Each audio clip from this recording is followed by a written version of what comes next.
Sejam bem-vindos à coluna Com ou Sem Juízo. Meu nome é Henrico Tamioso, sou doutorando pela PUC Paraná e professor de cursos de graduação e pós-graduação na região. Nossa coluna, eu sempre vou trabalhar aqui com vocês sobre temas do Poder Judiciário e do direito privado em especial. Então, como nós estamos aí adentrando, eu escolhi o tema de hoje para tratar sobre judicialização e ativismo judicial.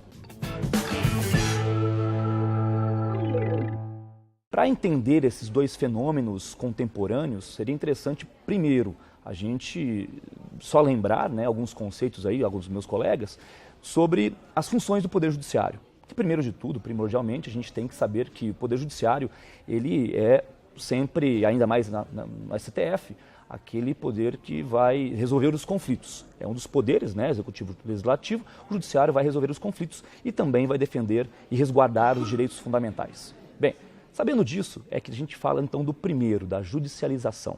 A judicialização é um fenômeno contemporâneo que o conceito dele vem muito do enorme número de ações que têm sido julgadas, que têm sido levadas ao judiciário para que ele dê a sua sentença, a sua definição e a sua resolução de mérito. A judicialização, então, na verdade, é um aumento de demandas que se tem e buscando, então, sempre o judiciário para resolver as questões que primordialmente seriam resolvidas pelos outros poderes também, seja resolução de cunho político, seja de cunho moral, como foi também decidido pelo STF, questão da união homoafetiva, como também pode ser implementação de políticas públicas.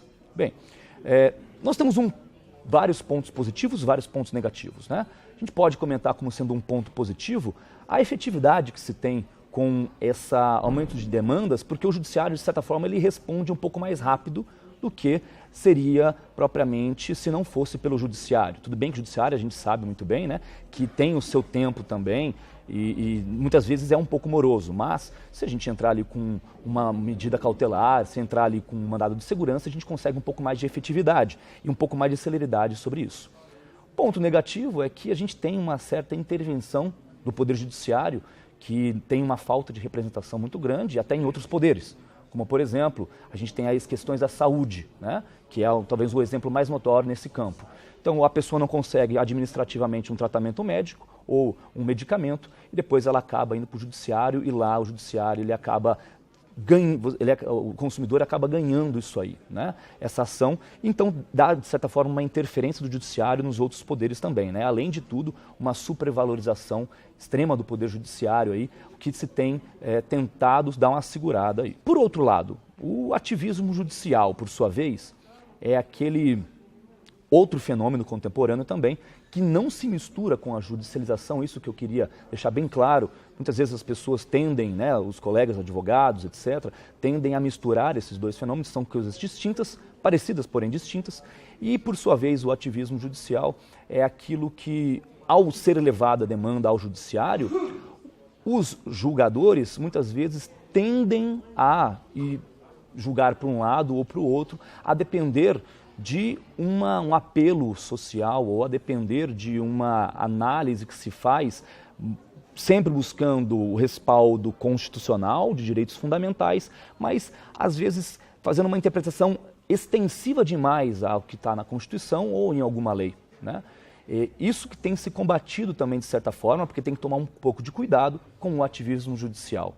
No primeiro momento, então, esse ativismo judicial não deixa de ser uma atitude, uma escolha que se tem, que o juiz faz diante de um caso concreto. E nós temos também pontos positivos e pontos negativos. O primeiro ponto positivo que a gente pode elencar é justamente uma maior participação do Poder Judiciário de forma mais ampla na conquista e na formação dos direitos fundamentais de todo brasileiro. E isso é, querendo ou não, um importante elemento de desenvolvimento, de evolução da democracia, mas, em contrapartida, a gente também tem vários pontos negativos, por isso que tem que tomar cuidado, como, por exemplo, novamente, a intervenção do Poder Judiciário nos outros demais poderes, que, por não ter uma representatividade tão grande, uma legitimidade tão grande, já que no Executivo e no Legislativo nós temos lá pessoas que foram votadas para estar lá, exerceram a democracia para estar lá, o poder democrático, No judiciário isso não acontece. Então, foram pessoas também que por mérito entraram lá, mas a gente também não tem tanta essa representatividade democrática lá. Então, o ponto negativo seria justamente esse primeiro e o segundo, que se perde um pouco da neutralidade do judiciário, do juiz, dos tribunais, né, ao pender por um lado ou para o outro a decisão, que deveria haver ali uma neutralidade absoluta, né? A gente já sabe que a pessoalidade ela existe em toda decisão, mas aqui estaria indo além por questões econômicas, por questões sociais, por questões políticas muitas vezes, tem-se a julgar, e isso é o ativismo judicial, né? É essa atitude levada para escolher de forma proativa, de forma específica, uma demanda em detrimento da outra, um pedido em detrimento do outro, né? Não sendo totalmente imparcial.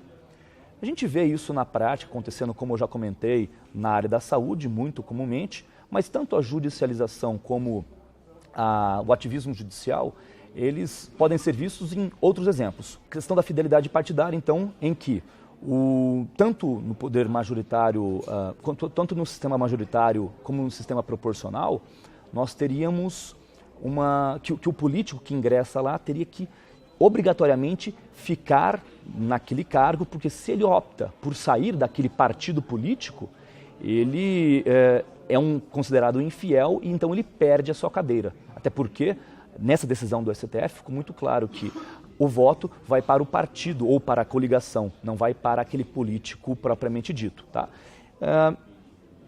Não discutindo muito o mérito da questão representativa ou não, vamos além. Então o STF decidiu nesse sentido, falando tanto faz o sistema majoritário absoluto, a questão da infidelidade partidária, ela acontece se aquele cidadão, aquele político, ele sem justa causa quiser mudar de partido, ele vai perder a cadeira dele também. Agora, depois, isso foi em 2007, depois houve até uma resolução do TSE, resolução 22.610, consequentemente, em 2015, o STF reanalisou a mesma decisão que ele teve por meio de uma ação direta de inconstitucionalidade, número 5.081, falando o seguinte, que isso é o ativismo judicial principalmente, né?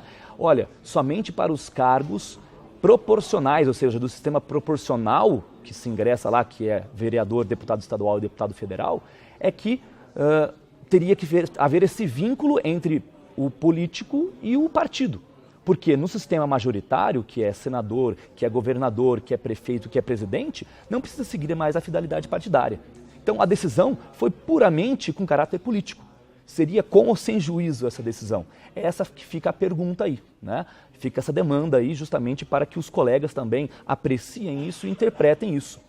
Agora, atualmente, no ano de 2016 para 2017, está tramitando aí no Senado a Emenda Constitucional 282 de 2016, que tenta voltar ao status lá de 2007, daquela primeira decisão lá, falando que tanto pelo sistema proporcional como pelo majoritário, nós teríamos essa fidelidade partidária, ou seja, o político teria que se manter naquele partido para se manter na cadeira também, e não somente no majoritário ou no proporcional. A gente vai conseguir ver como que vai se dar ainda essa solução a essa questão, tá? Mas, então, quem tiver interesse mais e gostou desse vídeo, comenta aqui embaixo, vai mandando os seus recados, as suas dúvidas, as suas sugestões e a gente se vê na próxima coluna com ou sem juízo. Muito obrigado.